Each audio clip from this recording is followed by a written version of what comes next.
अण्णाभाऊ साठे यांचं सातारा शहरामध्ये एक राष्ट्रीय स्मारक व्हावं म्हणून गेले 3 ते 4 वर्ष झालं आम्ही आंदोलन निदर्शनं करतोय, परंतु शासनाने या प्रकारची कुठल्याही दखल घेतलेली नाही आणि सातत्यानं आंदोलनं मोर्चे काढून सुद्धा इथले जिल्हाधिकारी प्रशासनाने मिटिंग बोलवलेली नाही। याचा निषेध म्हणून आज आम्ही अण्णाभाऊ साठे कृती समितीच्या वतीनं निदर्शनं करतोय।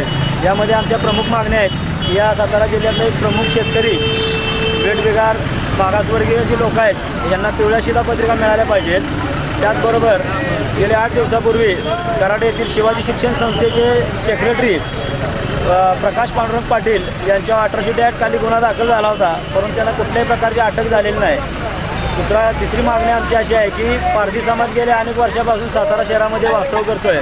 त्या पारधी समाजाला त्या ठिकाणी त्यांचे 7/12चे 8/12चे उतारे दिले पाहिजेत आणि त्याचबरोबर त्यांचं या ठिकाणी पुनर्वसन केलं पाहिजे। अशा अन्य मागण्या आहेत। गेले अनेक वर्ष झालं आम्ही आंदोलनं करतोय, परंतु सातारा जिल्ह्याचे जिल्हाधिकारी सुभराव पाटील इथून गेल्यापासून या विषयावर कुठल्याही प्रकारची मिटिंग लावली गेलेली नाही।